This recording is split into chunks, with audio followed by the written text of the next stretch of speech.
First News. Thank you so much Shahzad. Actually Shahzad, बहुत बार ऐसा होता है कि क्योंकि पाकिस्तान में लोग इंडिया विजिट नहीं करते, नहीं कर सकते, आप कह सकते हैं, क्योंकि वीजा प्रॉब्लम होती है और दूसरी चीजें। बट हम अपनी तरफ से बहुत सी चीजें अज्यूम कर लेते हैं, बहुत सी चीजें हम अपने तौर पे सोच लेते हैं कि ऐसा होता होगा। सो मैं हमेशा कोशिश करती हूँ कि जब हमारे कोई ऐसे पैनलिस्ट आए इंडिया से जो मुस्लिम हो, तो वो थोड़ा सा क्लियर करें, ताकि ये जो मिसअंडरस्टैंडिंग्स हैं और हम अपनी तरफ से कहते हैं जी वहां बड़ा गलत हो रहा है, ये हो रहा है, तो वो हमें पता चले कि ऐसा नहीं हो रहा या कहाँ तक जो है वो न्यूज ठीक है। तो आई होप कि आज हम बात करेंगे और इन चीजों को थोड़ा सा क्लियर करने की कोशिश करेंगे। शहजाद, एक पाकिस्तान इंडोनेशिया में एक चीज जो चल रही है, एक आपको मालूम है कि इंडिया ने कोरोना वैक्सीन बनाई है, विच आई रियली अप्रिशिएट, कि बहुत अच्छी बात है, एंड आई विश के सक्सेसफुल हो इंडिया इस चीज में और सब लोग वहां पे जो है सेफ रहें और ये वैक्सीन जो है ये पॉजिटिव रिजल्ट दे और लोगों को इससे फायदा हो। लेकिन पाकिस्तान में, इंडोनेशिया में इस वैक्सीन को लेकर बहुत सी बातें हुई। उसके साथ इंडिया में मैं एक दो के नाम बताती हूँ जो रिलीजियस सो कॉल्ड स्कॉलर्स हैं, या क्या, इश्तियाक गोरा साहब हैं एक, और एक जमीयत उलमाए हिंद, उनके मोहम्मद बदीन या कुछ इस तरह का नाम है, उसके जो चीफ हैं, उन्होंने कहा कि ये वैक्सीन को जब तक यूज नहीं करेंगे, जब तक के बिल्कुल सर्टिफिकेट ना मिल जाए हलाल है और ये है वो है, इस तरह की रिलीजियस चीजें उसमें डाली हैं। तो आप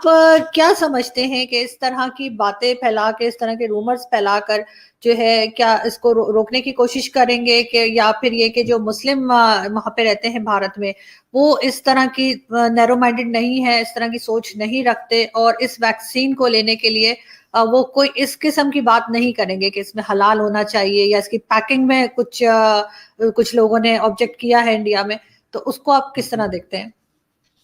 देखिए, Hello friends, Miriam Praven High, Arap Dekra High First News. पहले तो जहां तक ये वैक्सीन्स का सवाल है जो भारत में अप्रूव हुई है, दोनों कोवैक्सिन और कोविशील्ड, जो कि एस्ट्राजेनेका ऑक्सफोर्ड से और सीरम इंस्टीट्यूट से बनाई गई है, और भारत बायोटेक की कोवैक्सिन, इसमें पहले तो क्लियर कर दिया गया है कि उसमें क्या इस्तेमाल हो रहा है। और जो लोगों के मन में कुछ थोड़ी सी एप्रीहेंशंस थी, उसको दूर करने के लिए यहाँ पर बहुत बड़े पैमाने पर हमारी सरकार ने, भारत सरकार ने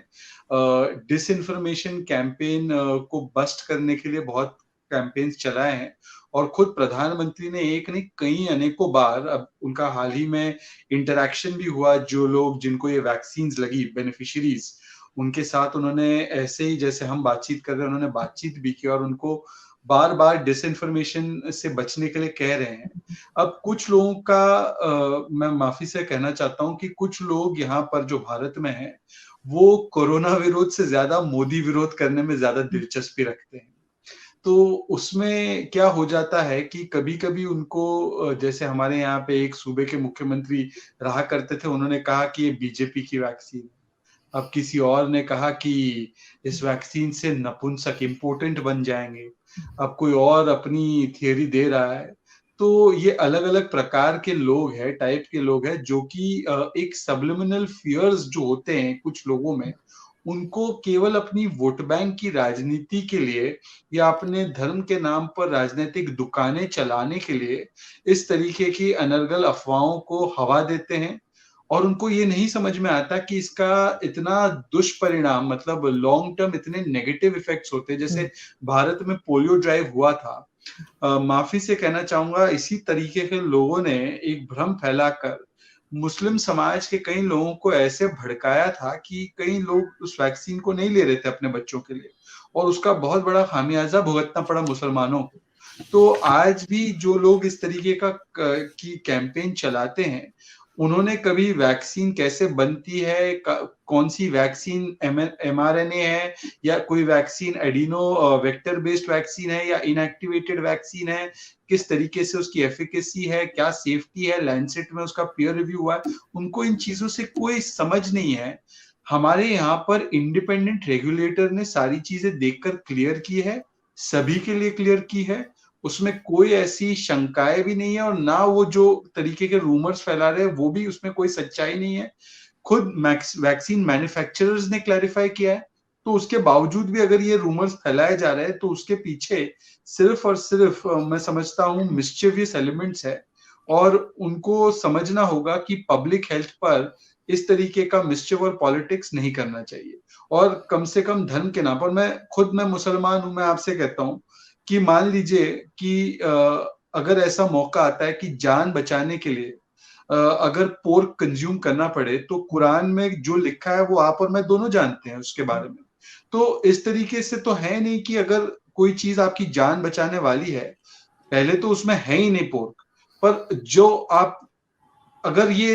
अप्लाई भी कर दे कि अगर उसमें है भी,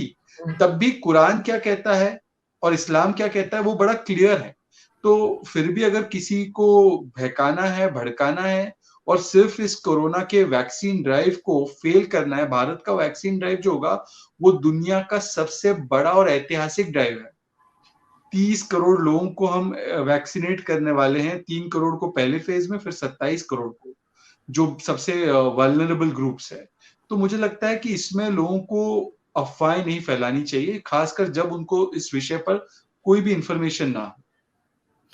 बिल्कुल, लेकिन शहजाद एक चीज़ है कि ये इस तरह की बातें जो हैं जो कि चाहे वैक्सीन के अगेंस्ट की जाए या कुछ, ये ज़्यादातर मोस्ट ऑफ द टाइम हम ये देखते हैं कि ये मुस्लिम कम्युनिटी की तरफ से ही आती है,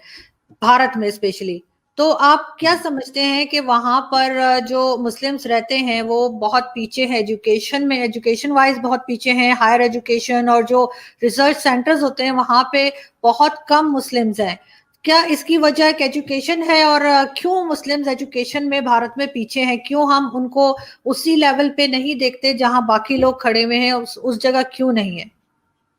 देखिए, इसका मैं आपको जवाब देता हूं। दरअसल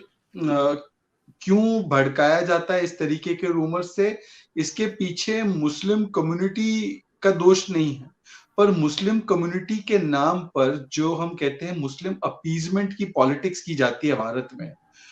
तुष्टिकरण कहते हैं उसको शुद्ध हिंदी में। It is a politics of appeasing a community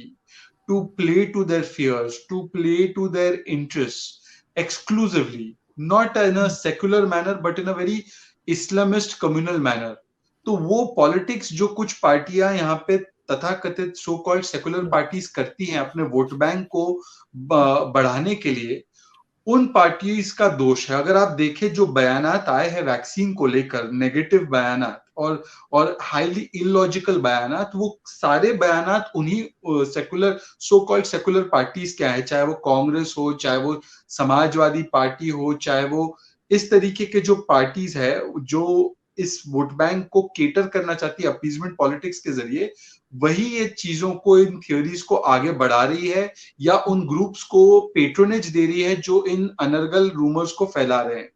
और वो इसलिए करते हैं क्योंकि हमेशा से उनका जो कॉन्सेप्ट रहा है मुसलमानों से वोट लेने का, वो यही रहा है कि ए मुसलमानों, तुम गरीब रहो, तुम अशिक्षित रहो, you stay uneducated, you remain poor, you remain illiterate, you remain out of the political power structure. आपको हम एक गेटो में, एक स्लम में रखेंगे, आपको एक साथ इकट्ठा रखेंगे और आपको हम डर दिखाएंगे, देखो वो हिंदू आ रहा है आपको मार देगा, देखो वो आरएसएस वाला आ रहा है वो मार देगा, देखो मोदी आ रहा है मोदी मरवा देगा, इंजेक्शन लगा के मरवा देगा। इस तरीके का फियर साइकोसिस क्रिएट करके उनका वोट लेने की सिर्फ राजनीति 60-70 साल में हुई है हमारे यहाँ पर। तो इसकी वजह से उनके एजुकेशन, उनकी माली हालत, उनके बाकी स्टेटस को उठाने के लिए कोई राजनीति कभी नहीं हुई है। अगर हमारे यहाँ पे एक सच्चर कमेटी रिपोर्ट है, उसको अगर आप देखेंगे तो सबसे ज्यादा बुरी हालत में मुसलमान बंगाल में रह रहा है या उन प्रदेशों में, उन स्टेट्स में रह रहा है जहां पर सो कॉल्ड सेकुलर पार्टीज रही हैं।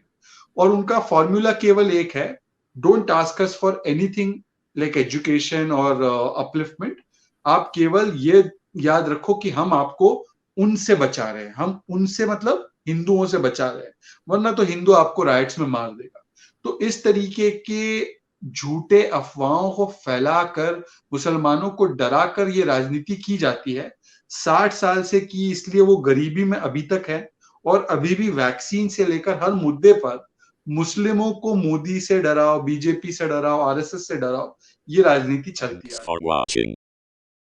Please comment and share.